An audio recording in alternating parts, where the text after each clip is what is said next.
right, folks, it's Wednesday, May 29th, and of course, we've got some news items, and I've got a very important guest that'll be talking about how we can talk to folks that are even of different opinions and all along those lines. But let me give to a few of the news items that are taking place, and then we'll bring in Philip Blackett and see what he's got going on with his book and all along those lines. But first, definitely, it does look like the Trump hush money trial is going on, and jury begins deliberations after marathon closing arguments. So I know that on some of our other shows, folks have been speculating that it'll be a hung jury, but it'll be interesting to see how this all plays out and all along those lines. Judge Merchan is to present the jury with instructions ahead of deliberations in New York versus Trump trial. So, like I said, it does look like there'll be some deliberations, and we'll see whether it lasts for hours or days or weeks, or how that will go in that way.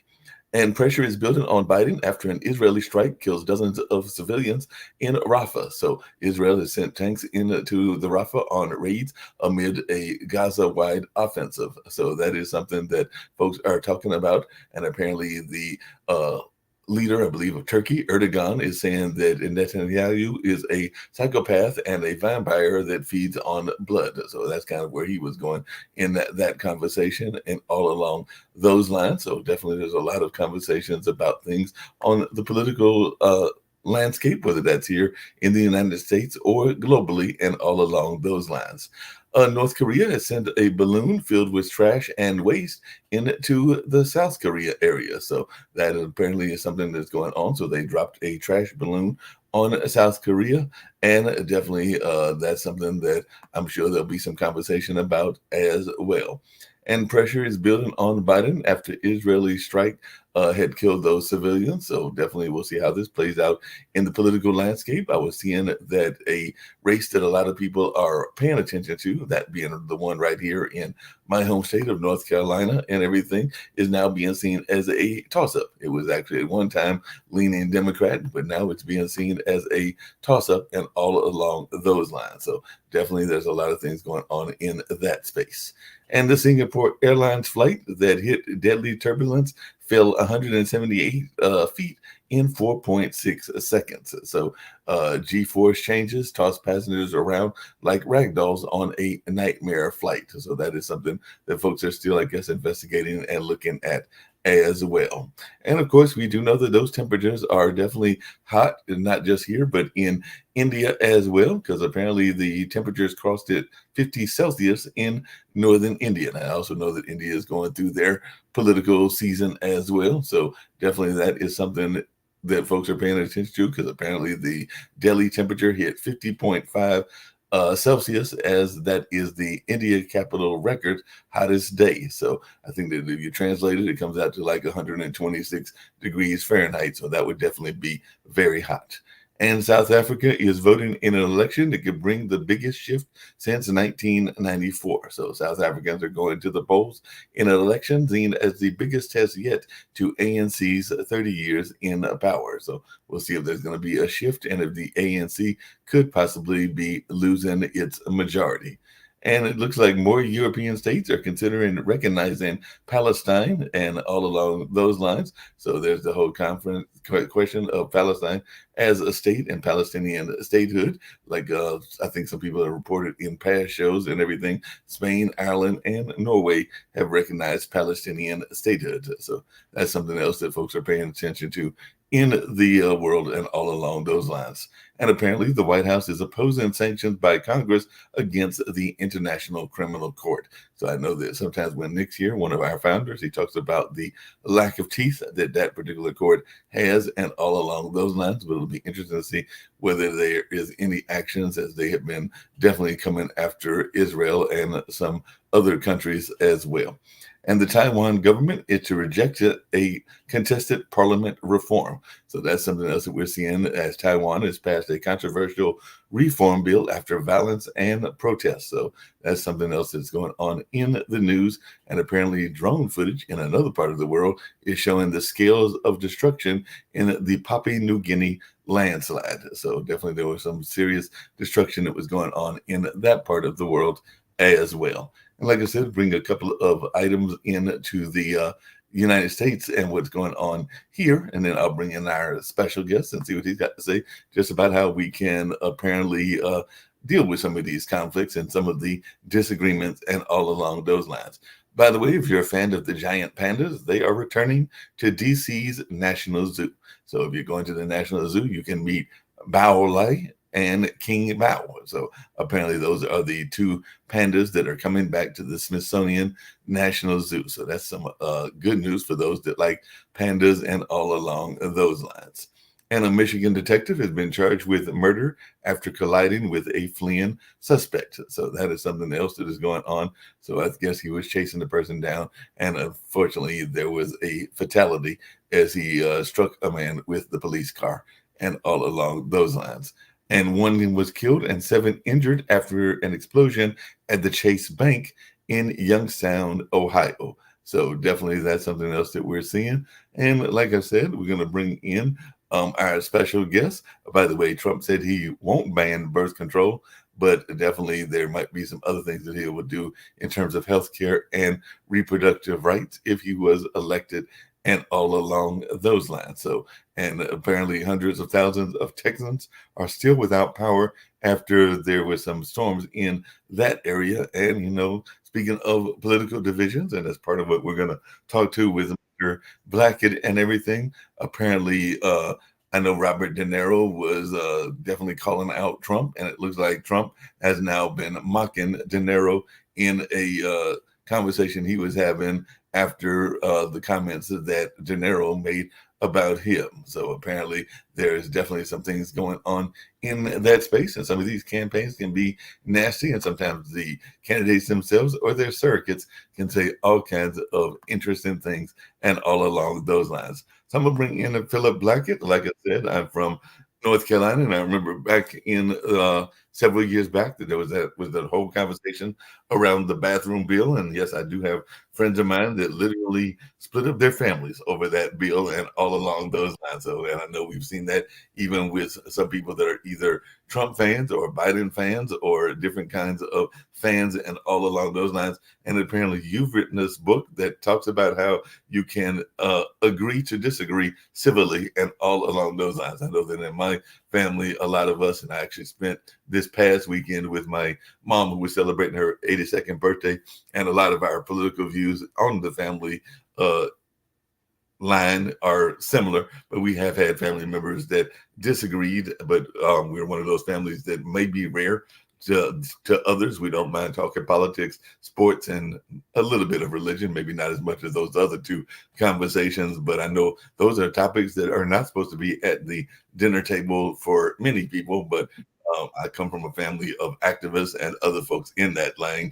So that was almost the norm to have those kind of conversations. So I was just wondering if you could talk to us about the book, how the book came about, because I did like this title where you were letting folks know that, you know, you may have differences of opinion, but you don't have to divorce your family members or divorce your friendships and all along those lines.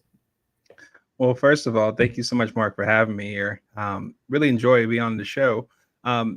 And I think to your point, one of the big things that comes up is the fact of, oh my gosh, disagreements. How do we navigate this within our families and our friends? And the first thing I would say is we didn't just all of a sudden have disagreements this year. They didn't just come about 4 years ago or 8 years ago. We've had disagreements probably since the beginning of time.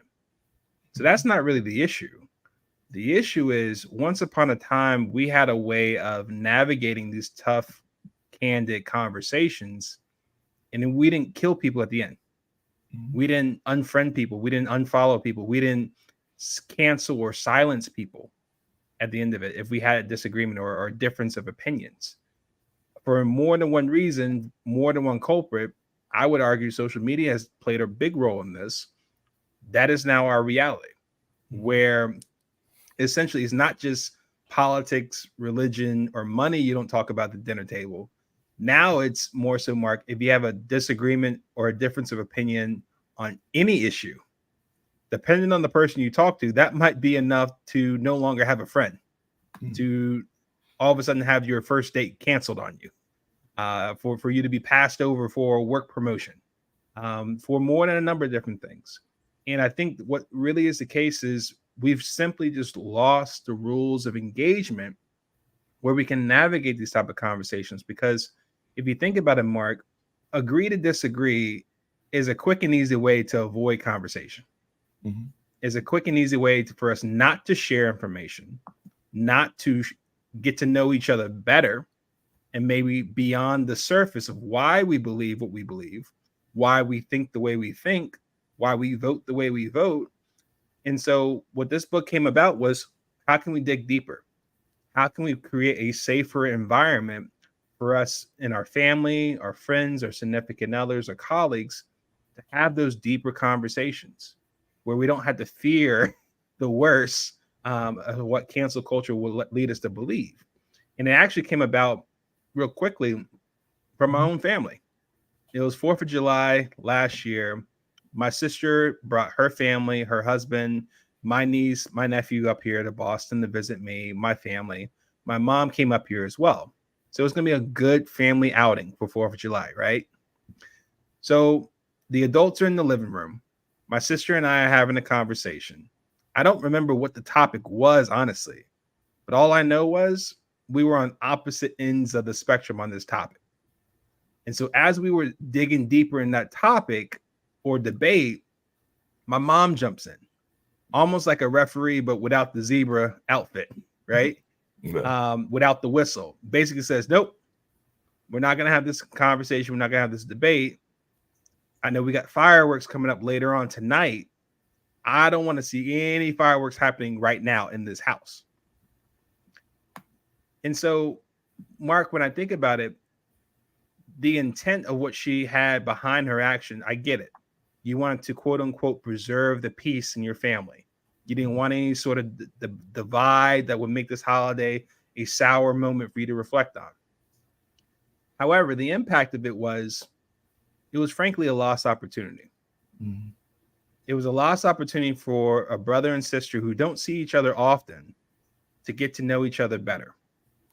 It was a lost opportunity because, Mark, in this world of smartphones, social media, texting, I think you can resonate with me when I say some conversations are better to be had in person, Mhm. face to face, rather than any other means.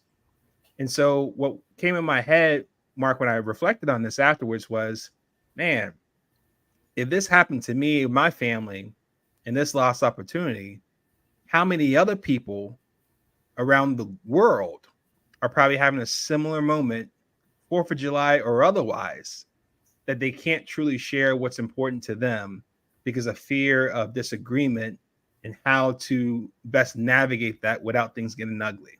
Hey, And so what Philip, along those same lines and everything in that space, I do wonder sometimes because even when I read your bio in the description of what you were all about and everything, there are words that sometimes are misinterpreted even in the discussions, and you've actually used one of those words that I've heard used more sometimes by those on the conservative side, but I've definitely heard it used by the liberals as well and everything. So, what do you mean when you say cancel culture? Because I do know that sometimes people have different meanings of words, including DEI and everything along those lines. And definitely, I do know that there are folks that have literally broken up over issues and everything. I've got a ex of mine that actually I don't know how much she talks to her daughter because her daughter was part of the LGBT community, and I don't know that she, because of her stiff religious backgrounds, was actually even able to understand what her daughter was doing. And I want to say her daughter might have even been moving into the whole changing of identities and all along those lines. Because when I knew her, she was Genevieve, and now she's known as Sydney, and all along those lines. So definitely, and I know that that was something that she was having a hard time dealing with. This ex of mine that I still sometimes hear from indirectly, and all along those lines. Yeah, so I first of all appreciate you asking, like, how do I look at cancel culture as far as Mhm. how do I define it, right? Because I think that in and of itself is a takeaway anybody can take from this conversation, where there are words that are thrown around that for certain people it can mean differently, Mhm. right? We're not walking around with Webster's dictionary with us, so we can go to one source objectively that defines what cancel culture is, for example. Um, but how I look at cancel culture, Mark, if I would summarize it briefly in my own words, is we have a culture that very much is against diversity of thought from the standpoint that if there's a view that's put out that may offend anybody, that may rub somebody the wrong way, it is much better to silence that or censor it or take it out of the conversation altogether by any means necessary, as opposed to allow it to exist, people react to it, and people have conversations better understanding what was said. Yeah. Because what happens essentially is one person gets offended, then what stops another group from being offended by another word. And so now what happens is you think you're solving the problem by quote unquote canceling something or getting it out of the conversation, or dare I say, taking the livelihood of somebody who had a certain viewpoint that you disagree with that wasn't promoting your message or your narrative, right? But this is more so the sense that instead of this whole sense of canceling people, let's understand what people are talking about. Let's have those conversations. Let's better understand. And even at the end, if we still see things differently, your right to coexist and have your point of view is just as important as my right to coexist with you and my point of view. I'm not going out to cancel you. I actually want you to have your freedom of speech. Yeah. So it's more so about encouraging that and having that type of dialogue. Yeah, that makes a lot of sense. But if there are issues that are very passionate on both sides, I know even here in this particular show, we've had some very heated discussions about, and you heard me kind of mention it earlier, even in the news briefs, as to whether Palestine needs to exist or doesn't need to exist. And of course, there are phrases like from the river to the sea that some of the protesters and others may say that are taken very literally and all along those lines. And then there are other phrases that are used in protest that in some ways don't make a lot of sense because, one of the chants that I hear quite often, and I've been involved in the various protests, is who streets our streets or something along those lines, when we know that in actuality, the streets are actually governed by some sort of municipality. So they're not really the streets that the people are claiming that they are, but I understand where they're coming from. They're just saying that this is something that is part of our rights and all along those lines, similar to like the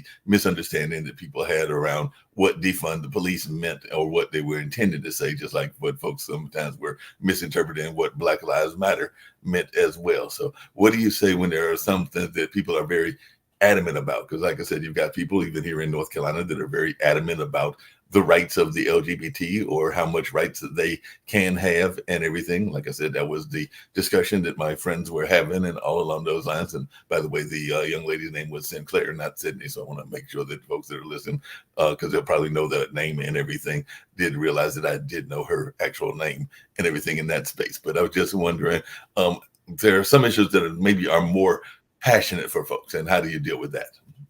Yeah, so I think about it.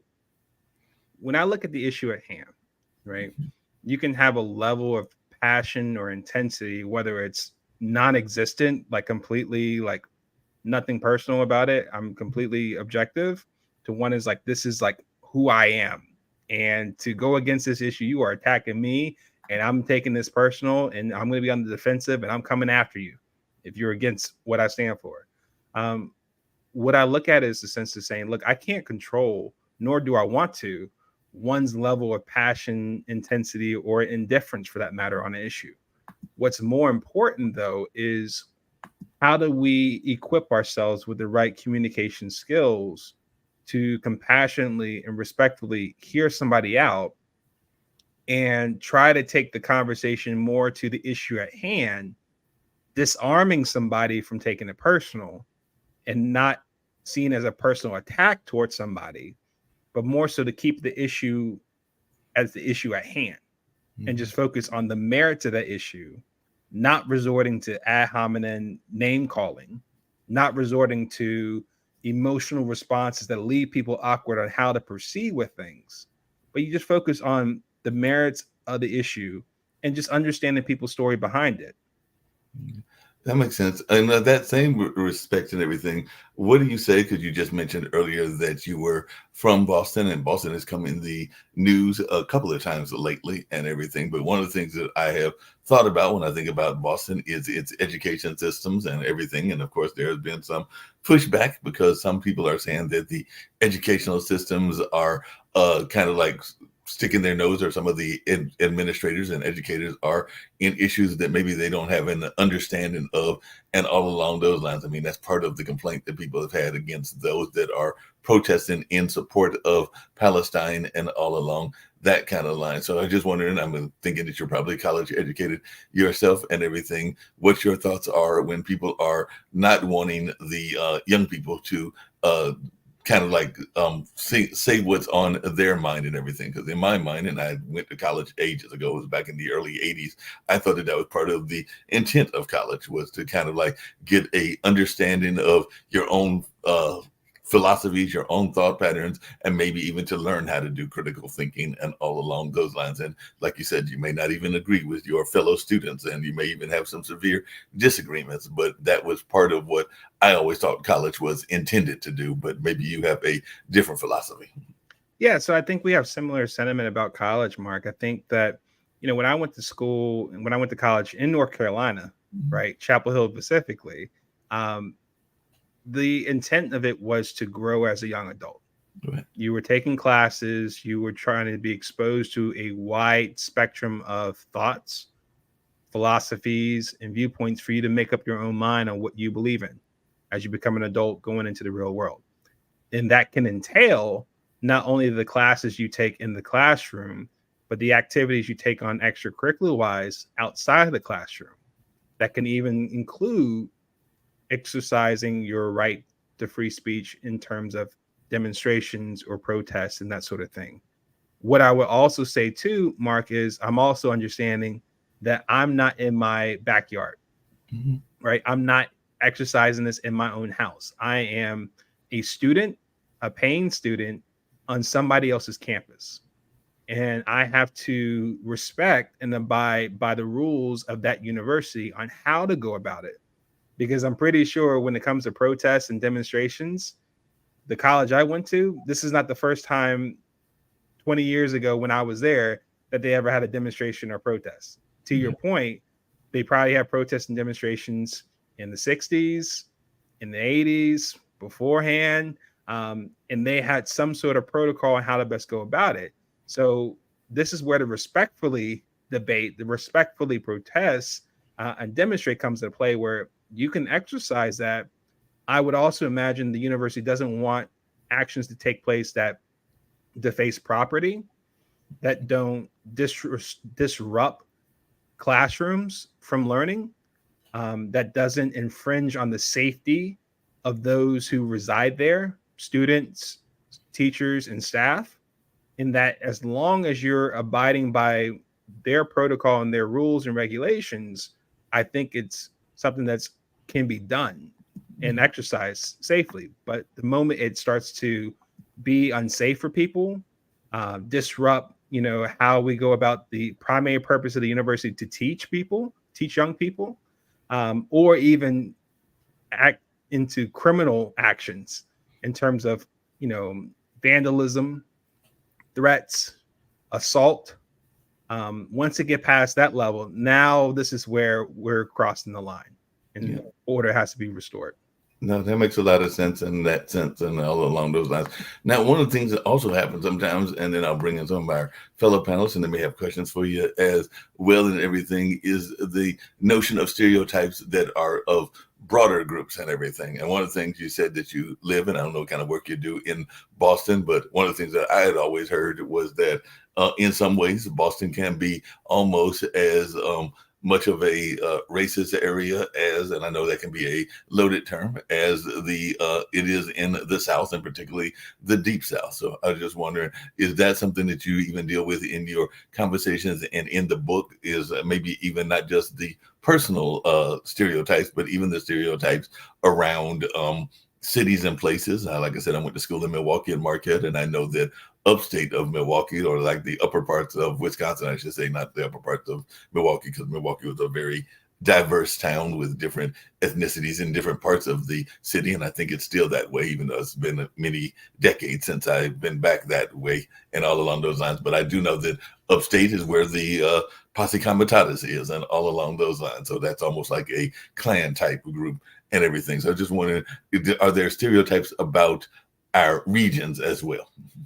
Yeah. So I think, whether you look at Boston or the South, there is a for lack of a better word, tinged history behind such cities and such regions, right? Historically speaking, right? There's some places in Boston that people would warn me, you probably should not frequent there, particularly after dark, right? Certain rural areas, maybe in the South, that people would say something similar. It might not be simply like something recently happened there, but it's just like, hey, if you're going to go to a certain place where there might be a tendency, there might be recent history that such events have occurred, it's probably best to be careful about that and avoid those areas. From my personal experience being up here, Mark, I've been up here for about 10 years. I've lived in neighborhoods that are more or less predominantly white. I have not experienced any overt acts of racism or discrimination for that matter. I've tried to really just mind my own business, raise my family, and be cordial and respectful for people that are around me. And so, for me, thankfully, and this is just my own personal experience, I have not experienced that. Yeah, I'm gonna bring in Rick and some of the other guests, but what advice do you give for folks that are of disagreements and all along those lines? And I've got some other people I'll be bringing in as well, but what advice do you give for folks that are experiencing these differences? I kind of gave some examples that were in my own history, whether it was mine or it was family members or other folks that I'm associated with, but what advice do you give so that folks don't wind up divorcing their family members or separating? Because like I said, I know that there were, like you said earlier, relationships that literally ended over issues. There were definitely even family members that further divided themselves over family issues and all along those lines. So we're trying to be more civil just in general. What advice do you give to make sure that people are more civil, even if they're having some of these heated discussions? Right. So a couple things come top of mind for me. So one, it's not disagreements that it can essentially break or destroy a relationship. However, disrespect can. And so it's more so navigating how can we have disagreements, differences of opinion, and do it in a respectful way. In my book, I talk about a 5-step framework that essentially helps people be able to do so. Real quick, step 1 is basically to separate the idea or belief from the identity of the believer. Step 2 is where you can disagree with the idea or belief and yet still respect and love the believer. Step 3 is you focus on debating the issue at hand just on its merits, primarily facts, logic, research, performance, reviews, results, that sort of thing. And you don't get involved with name calling. You don't get involved with over emotional responses or reactions that make it hard for us to actually have a conversation. Step number 4, at the end of the debate, regardless of the outcome, be a good sport about it. Do what we learned when we were in youth sports. Don't be a sore loser, and also don't be a sore winner. And then finally, step number 5, you can still respect and appreciate that person. And even if you agree to disagree, chalk it up to, hey, we're fostering an environment of diversity of thought. But more importantly, keep the door open between you two for continued dialogue, for you to learn more about the situation and to also build the relationship. Because honestly, what we need to do is value the relationship that we have with people more so than whether or not one's right or wrong. What do you do? And I'm sure Rick may have some thoughts about this as well, because one of Rick's shows is Naked at Night is actually the primary show that he does, but it is almost in my mind kind of like one of those variety shows. Hold on a second. It's me versus my Trumpy friend, and the idea is just that it should immediately escalate to yelling and misery, and I've thrown furniture, and I thought when I started doing it, I thought it would be entertaining, but after 7-8 years of it, it's mostly sad. And that's what I was going to ask you is what advice do you give to somebody like Rick that's got a friend that is stuck in his ways, and sometimes Rick can be stuck in his ways as well and everything. So sort of the conversation in my mind is like point counterpoint meets a variety show, because I may come in and ask a irreverent question. It may be political, it may not be political, and then they've also got a troubadour that performs as well. But the primary part of the discussion kind of reminds me of the old point counterpoint talk shows that used to exist. Except that we're even dumber than the point counterpoint people. Yes. So I think part of it, what goes on both Mark and Rick here is, ask yourself, what are you trying to achieve in this dialogue or in this conversation? Is it necessarily to try to persuade the other person, either calmly or by force or by throwing furniture or yelling? Or is it more so like, hey, like, I'm just sharing with you where I'm at, what my perspective is. I honestly love to hear what your thoughts are. See if we can talk about it and debate it. And if we agree to disagree, that's fine. But I'm just sharing with you my thoughts, because the other part about it too, guys, is that people have an option not to share. They can always opt out, right? They can just say, you know what? I don't want to engage because I don't want to get yelled at. I don't want a couch thrown at me. I don't want somebody slashing my tires. So I'll keep this to myself. So it's honestly another way of looking at it is if somebody's sharing with you what they believe or what they feel is worthwhile to them, it actually can be seen as a gift, especially if you're looking to build a relationship. And so how do you take care of that gift can determine whether or not that person opens up to you later on, or if your relationship is at a standstill or nothing at all. We'll bring in Steve Rao. He's a political analyst, but he's also involved in city politics, and sometimes that can be a very interesting revenue as well, because like I said, he's been involved in city politics, and you heard me earlier today say that there's been a lot of conversation here in North Carolina about Mark Robinson and even some of the remarks that he has made, whether they were seen as anti-Semitic or anti other kinds of groups, including the LGBT community and all along those lines. So if you're in certain lines, whether that's political language that I know Steve is in, how would you ask people to engage in that? Because I know even we saw some very heated debate, and sometimes people were taking it as personal attacks. So sometimes the personal attacks take place as well. Because to me, that's kind of what happened with Marjorie Taylor Greene as well as Jasmine Crockett. It seemed like they were taking it on a level and everything. So I just wanted. Well, first of all, it's great to be here, and I was going to close out today on just some analysis of the presidential races and kind of like what I've been talking on news shows recently. But I mean, I really appreciate Phil being on the show today, and I think part of the problem is, there's just so much noise today in politics. I think people are so motivated to stick to their social media posts and tweets that they're not having a conversation with each other. I mean, and I think that this is the biggest problem. There's a great book I've recently read. I'm actually reading it now, called How I Got to Know Someone. And it's about kind of written by David Brooks, a New York Times journalist. And one of the theories of his book is that the reason he wrote it was he found out that there was many people that he worked with that he didn't really know. And when he was interviewed by Fareed Zakaria, Fareed was said, I've known you for years. What do you mean? He goes, well, Fareed, in all the years I've known you, I've never asked you about your family. I never asked you about, if this was a chapter in your life, what would the title be? Or what are 3 unimportant things about you? The minute you dive in and you get to know someone, it's amazing how they open up and they trust you. But I think what's happened is people build walls with each other. And so people are governing our country today without even talking to the other side.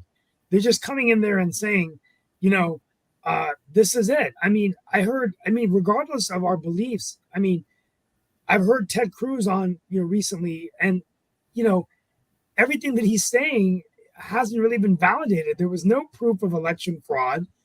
We don't have any proof of election fraud. But I think he's so scared of alienating his base that he just comes in there with the script and says, this is what it is. And so anyway, I think we're listening to reply, not listening to understand. And so I think this is the biggest problem we're having in the government. And my only hope is the children of our country can learn how to think for themselves and interact. And that's the hope I have, rather than just kind of the way it's going now. What's your take?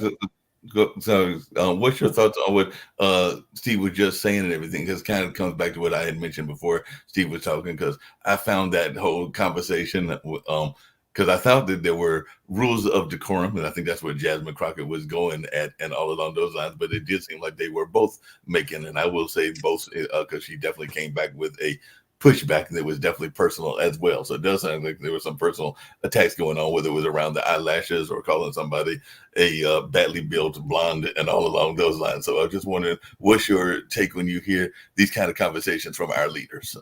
Yeah, so I think a couple of things, right? One, be careful what you display for others to see, because as kids, we're always watching what our parents do. So the next generation is always looking at what the previous generation does. And so while social media is having a party over what they saw with those two congresswomen going back and forth, what's also the implied message is, if somebody comes at you with name calling, you come right back and you try to take it a whole nother level. And so that just further the polarization on what's going on. And once again, is what I talked about as far as my framework. Let's not get involved with name calling. Let's stick to the facts. Let's stick to the issue at hand just on its merits. Because the moment you get involved with name calling, the whole debate just goes out the window. Now it's about me versus you, my ego versus yours. I'm seen publicly on TV, my following, my constituency seeing me. I have to save face. I have to defend myself, or otherwise I'm going to reap punishment as far as like who I'm trying to represent. To Steve's point about Ted Cruz, if the merit is there that there's election interference, let that be the ruling topic that we talk about. But if you're trying to go about this in a way to double down because you built up such a following and such a constituency that you're beholden to it, then that may compromise what you say and how you best go about things. Because oftentimes what I've seen with politicians is the ego of politicians really plays a factor as far as how they're perceived publicly, how their constituency sees them, and at the same time, how they can stay in power. And they try to get it. They do. Exactly. And so like recently, like it's all, we had the nastiest 4 years of our council. I'm going to be running for either the county seat or the congressional seat in 2 years. So I'm going to be bowing out of the mayor's race. Mark, if Fouché doesn't run, unless Leo, if Fouché doesn't run again in 28, then I'm definitely looking at it. Depends on what Leo Williams does. But the bottom line is this, we had a mayor that it was the most contentious time in our council. And it was a mayor that basically dramatized everything in the early days of social media. And she was out of pocket for she got defeated in 2013. And she came back last night to City Hall. And I thought all these years would have mellowed her out and changed her. But she was, it was about a tax increase, right? And when I saw her, there was no ask about me or my family. She just went right for the jugular, started chopping my head off, right? And I just laughed at myself, but I said, okay, here we go again, right? And my thing is the way before I let Rick go, my politics today, I've been the number one vote getter in 4 elections. And now I'm just bringing it back to athletic analogy. Like when I was a national round tennis player, I'm like, if you can stay on the court for 4.5 hours and go toe to toe with me on the ground, then you're going to win this match if you hit a winner every time. But I'm going to get every goddamn ball back, and I'm going to be standing here with a smile on my face. And so it's like, that's the only way you can bring these people down, because they're just trying to get in your head. So the question I always ask, and it's usually a sad answer, is whose mind will it change? Robert De Niro showed up at Trump's trial yesterday, and if you listen to liberal media, he slaughtered Trump because he made a bunch of good points about how terrible Trump is. And then you look at the New York Post saying, oh, look at this clown. So like when De Niro shows up, does he really slaughter Trump? No, I mean, did anybody's minds, did any votes get one way or the other? I love imitating De Niro because he's still got that kind of like, I'm not happy. I'm not happy. I'm De Niro. You got the two guys, Pacino and De Niro, right? Yeah. Along those same lines. I mean, real quickly before we go back to Phil, this is what I was going to say, is that I was going to do this in my commentary at the end, but I think with the presidential race, what's happened is that it's a lot like here's why I think Trump is succeeding and will probably at this point, I'm going to go on a limb here. I do believe Donald Trump, unfortunately, as a Democrat, I'm saying this, will be reelected president of the United States. And the reason is that just like a business, you cannot succeed if you don't have customers that are loyal, that come back to you no matter what. And unfortunately, Donald Trump has that. You know, he has a united base behind him, his own base, in an economy that's not doing well. Well, hold on. No, the economy is one of the best economies in history. Yeah, now, but maybe for some people are struggling, but overall, all the economic stats are but it's the messaging. It's the messaging, Rick. We can say that the data show that, the numbers shows that, but Donald Trump can go in. He's a showman, and he says that gas prices are up, housing prices are up. I don't know what his stance is on Israel. He's been kind of quiet on that. If he were president, what would he do? But the bottom line is this: it's the loyal customers, it's playing to that base. And I think where Biden has failed is he's been kind of all over the place. I mean, you know, there's not one, you know, he's never, as the president, come in and said, these are the 4 things I've done and why I should be reelected. And so when you're off message, when you're trying to please everybody and you're splintering yourself all over the place, there's no consistent message. It's marketing. Right. But even speaking of marketing, because I want to get back to Phil, because here in North Carolina, we're having a whole debate, and it's all over the country, around teachers' pay and all along those lines.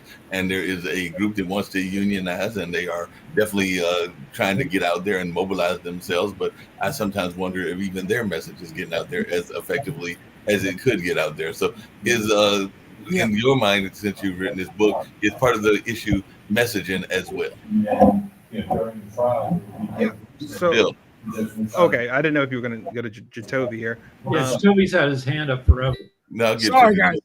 All right, I can answer. Phil, answer, then Jacoby's got a question. Yeah, no problem. So I think part of it is the sense, like when you're talking about North Carolina teachers' pay and that sort, you know, whether it increase or not, the messaging is really important for sure, because I think some people are going to be able to take away from that what sounds like something that everyone would likely agree to, right? Should we have, you know, increased pay for our teachers, at least to the cost of living increase, right? And at least in the sense, like we got inflation for, you know, eggs and gas and everything like that. Like, why isn't like salary for our teachers going up?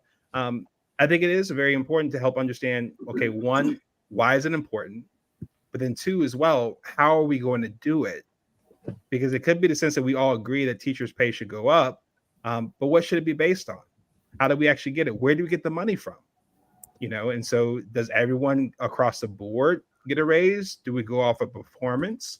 And if we do, what's the criteria? So I think there's a number of sub questions that come out of that. Once you get the sense of let's make teacher pay a campaign issue, now it's okay, how do we best do that? Yeah, that makes sense. Jacoby, you had a question? Steve is right about the messaging and everything you said, Phil's right on there. My question is, and this goes to, I guess, both what we've been talking about the whole time. How do we get back to, how can someone in that public office admit to being wrong and the public be okay with them being wrong? Because I think that's the position that we are now. Because if you look at what Steve had brought up about, you know, hey, somebody being stuck in their position, they're having to ride that position because if they're wrong, then their base is going to turn on them. So how do you feel that we as a society can bring back the mindset that it's okay to be wrong and it's good to admit flaws? So I'm going to, Jacoby, you and I have spoke on this many times, that we just need to get back to truth and communication. But the problem is people have been lied to so much, and they know it, that it doesn't matter what you say anymore. This side, you know, half the people are going to believe you and the other half are not. And if you admit you're wrong, they're going to want you to come out and just also say what you're going to do to fix it. How are you going to fix it? And one of the things I've noticed that Trump is doing right now that people just need to start catching on to, because Biden is missing the boat, is Trump is using this whole hearing thing as his speaking podium, and he's talking about all the things that the Democrats are doing wrong and what he's going to do to fix it. So I mean, I don't think he's really getting down to what he's going to do to fix it, but you know how he points blame and shame. So I think we need to start looking at the issues and identifying all the issues individually and looking at who's actually providing a solution, and stop looking for who's right or wrong. But Kim, Someone to admit they're wrong. Just look for solutions, because sometimes you're sitting there and you're brainstorming, and the solution you first walked in with isn't the right one. And while you're talking with people, the real solution comes out. And I think that's what needs to happen. And then nobody has to admit they're wrong. But Kim, that's missing my whole point, because Donald Trump in the trial has never admitted he'd done wrong, even though he's in a trial. But what I'm talking about, men don't. Yeah, what I'm talking about Men don't. is how. What I'm talking about is how we as a society can get back to the point, because this brings back the whole truth, the truth in what we see, because we're starting to forget what our eyeballs see or what we've heard, what we know as fact, and just going and riding with that whole lie, because that lie generates votes or generates support. So again, my question is, how do you feel that we can get back to a point of it's okay to be wrong? It's okay to admit that you're wrong. You can garner support by admitting your flaws. And so basically getting back to that truth telling. So in what ways do you see that we can, as a society, can get back to being wrong is okay? Phil? I think instead of always admitting you're wrong, you No, need the to question start was for fixing Phil. the problem. I wanted to hear from Okay, Phil. you're wrong. So how are you going to fix the problem? Right, and the question was for Phil. I was told a long time ago by a manager that men generally will not admit they're wrong, nor will they apologize. But what they always do is just turn around and just fix the problem. So how can we I get think to a that's point the where better men can solution. Just how are you going to admit fix they're it? wrong?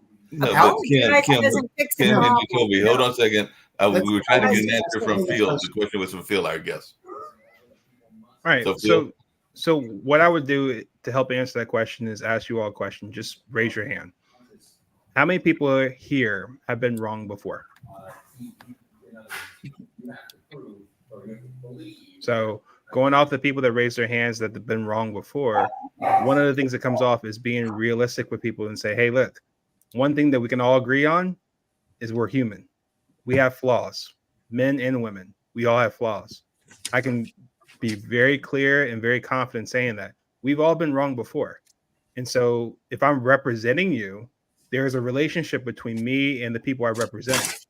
In any relationship, whether it's a friend, a spouse, a parent, a child, once you break that trust, you lose out on that relationship.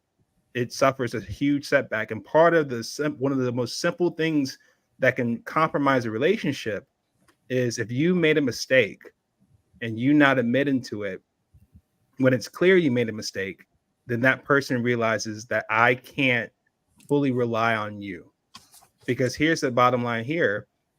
If we remind ourselves that we're all humans and that humans represent us in government, what probably is part of the problem why people don't admit when they're wrong, one, they know the minute I say I'm wrong on something, there is an opposition just waiting to get that on tape and to play it out so we can get you out of office. So there's a fear factor that I can't even be honest with people because I'm afraid of what the opposition will say to try to get me out of office, right? Which gets back to the power hungry ambition to stay in power, as opposed to saying, listen, when I get new information, I reserve the right to change my opinion. And if we took action on a certain initiative and the results did not speak up to what we were thinking it was going to happen, if we were wrong on that, tell people the truth and let the chips fall where they may. But I think at the same time, you'll have people be able to say, you know what? I can respect Philip because he went about things a certain way. It didn't work out the way he wanted it or how he envisioned it. He owned up to it and he's looking for the best solution because at the end of the day, we're still focused on the issue at hand, the action to take place, not me, not my personality. It's more about trying to do what's right for everyone. And that means admitting where things go well for you, and also admitting and taking ownership where things don't go well for you, and still focus on doing right by everyone. Don't focus on who's right or wrong. Focus on getting it right. Hey, Phil, along those same lines and everything, hold on a second. Phil, along those same lines, what is your thoughts around institutional bias? Because that's something that I bring up quite often as well, is because there are certain institutions, whether it's the schools, which we were talking about earlier, or even the churches that are stuck in their doctrine. And sometimes being stuck in their doctrine is the reason that they don't want to see the other side, and all along those lines, because there are certain institutions that are doctrine based, whether that's the church or whether that's certain schools, and all along those lines. So how do we get past being stuck in the doctrine? I would argue that that's part of the reason that the MAGA crowd is so big, is because they are stuck on their doctrine. And I would even say to some degree that the squad is stuck in some of their doctrine as well. So how do we get past the doctrine conversations? So I think part of it, Mark, is really getting clear on what the doctrine is, right? Because sometimes I'm at a crossroads of understanding, what does the MAGA crowd truly believe? Like, what principles, what values, what policies, what platform are you standing on? Or is it more so a glorified fan club behind a certain personality, right? It can be the same thing on the left as well. Like, having a clear understanding and communication on what you actually believe. What do you believe is true that you want to see happen? And then go off of that, because some people can have principles and values and say, hey, this is my core. I've considered other things, and this is what I believe to stand on. And there are other things I'm more flexible on, but that's part of someone's opinion and perspective that we can at least work with. But at the very least, let's get clear on what you stand on, how much of a conviction it is for you, and what are things you're flexible on to figure out, okay, where do we work with? Where's the wiggle room? How can we better understand from one another on how to best go about things? Yeah, that makes a lot of sense and everything. So definitely I can see that. Nick, you've joined us, I see, as well. And I think maybe Rick had another question also. I know we've only got a few more minutes to go. By the way, I know that Jacoby spent some time in Chapel Hill. I don't think that he's a UNC fan and everything, but what was it about UNC that you really enjoyed? Because you did say that that's where you got your, I believe, undergraduate degree. I don't know if you got your master's or if you have a master's as well, but what is it about UNC that surprised you, that maybe was even a stereotype that you weren't expecting, Phil? So yeah, I went to college, University of North Carolina, Chapel Hill. I didn't go there for graduate school. I got my business degree from Harvard, and then my seminary degree from the Southern Baptist Theological Seminary based in Kentucky. But to your question, I think that, you know, some of the stereotypes you kind of come across in North Carolina was, you know, people just trying to understand one another. You know, the Black community as part of the student body was probably about 10%. Which for a big public university, that's a huge amount of people, much more than I had when I was in high school, where I was like one of two Blacks in a class of 100 or so. But I think part of it is just, you know, people come in with their, you know, preconceptions of what they've been exposed to and what they see to be real for them, where they're coming from. And the beauty part about coming somewhere in a university is you're bringing people from all different backgrounds, different perspectives, different values, different religions, different countries, and you're engaging in the classroom. You're engaging in, you know, sporting activities. You know, when we're playing University of Miami in football, maybe. Hopefully we win on that, but that might be another thing, Nick. But what I would say is that everyone has some sort of stereotype, and I think we've even heard some stereotypes here today. And I think part of it is being able to put it on the table and test it just on its merit and see if there's truth to it, if there's adjustments we need to be made, or there needs to be a new truth that takes out of it just from us testing it. But at least let's put it on the table and judge it on its merits together. So can we get people to simmer down as long as partisan media is ginning up division? Yes.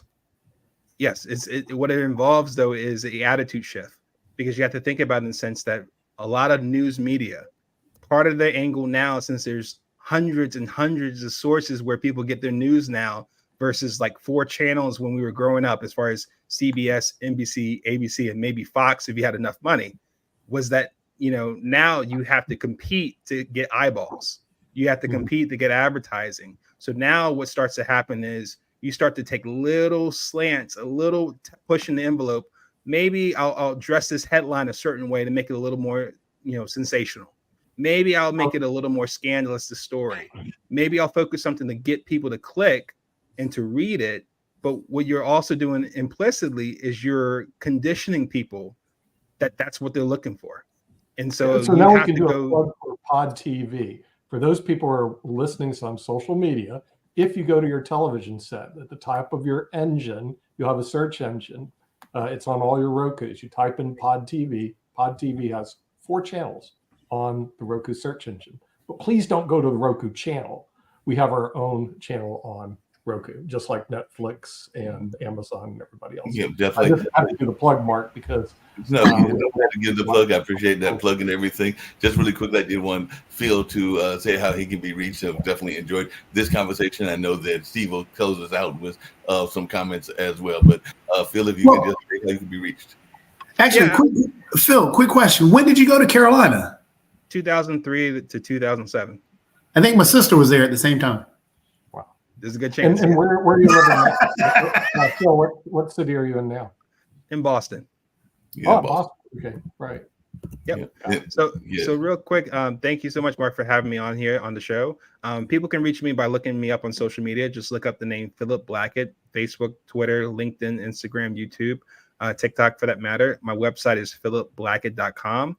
And you can also look up my book, Disagree Without Disrespect: How to Respectfully Debate with Those Who Think, Believe, and Vote Differently from You, on Amazon, along with my other books on Amazon. Just look up my name, Philip Blackett, PhilipBlackett. Oh, yeah. And Mark, make sure it gets on our bookstore. We have an agreement with Amazon. We actually resell on the Pod TV network. Only authors who come on our network go on our bookstore, and Mark is in charge of making sure your book is on the Pod the TV. book will be on there later on this evening and everything. Steve, you want to take us on out and everything? And definitely this has been a great conversation. Well, it's been a great conversation, and I think it's a great way to end the commentary. Where are we as a nation? We are, as Lincoln once said, a house divided cannot stand. I was recently at the Lincoln Memorial and in D.C. I'm out of D.C. today, all my background is. And our nation has never been more divided than it is. And I think that this presidential race is going to really prove once again that they're really two separate nations, the rural America and urban America, one that feel left out from the economic success. Manufacturing jobs are coming back to the U.S., but ironically, many of these programs have driven the cost up of things like transportation and logistics, which is then passed on to the consumer. We often have to remember that protectionism really never worked. The reason we move jobs overseas is that we ourselves in America could pay for a lower cost for goods, hence the word made in China, which many of us grew up with. Whether that's going to change or not, we don't know. But one thing is certain. Donald Trump has changed the game of politics forever. He has been able to behold himself against elitism. And the question becomes whether in 6 months he'll be able to convince the American people that he should be given one more shot at the White House. Right now, with Biden numbers continuing to slip, there are many Democrats worried that this president cannot be reelected. And so whether he will try to nominate someone else to replace him, we don't know. The game can change. Biden has called for a debate in June, but the gap is widening. It's going to be a close race. And I'll end with this. My analogy of the Biden-Trump race, you all are old enough to remember Rocky II, when they both were climbing on the ropes, and finally Rocky staggers to victory, bloodied and broken, both of them. That's the way I look at this presidential election. Someone will be standing the victor. Now, of course, if Trump doesn't win, he's going to say it was rigged, and there we go again. So in some ways, some people think maybe it's better just to give it to him, and then he'll be done in 4 years. And some people say, well, he'll never leave, but I don't believe we can have dictatorship in America. I think eventually presidential race is for 8 years and you're out. So could he be the next Grover Cleveland? We don't know, but nothing seems to stick to this guy. It's like a celebrity show, and he's the main act. So get your popcorn out. It's going to be an interesting 6 months on Pod, Roku TV, and every TV network as we watch closely who will be the 47th president of the United States. And that name could be, believe it or not, Donald J. Trump. We'll be back tomorrow to talk about what a Trump presidency would look like and what does Joe Biden have to do to pull off a victory. We'll also be talking about American politics, talk about Israel, and lots of changes going on in the world today. But I want to thank Philip Blackler for being here, and let's try to figure out a way we can work to understand each other, not just to reply. It might really make a difference in the way we govern and lead our country in the world. From my family to yours, our family to yours, we wish you all the best on Pod Roku TV. And we'll be back tomorrow for another exciting edition and American Politics on Thursday. Thank you.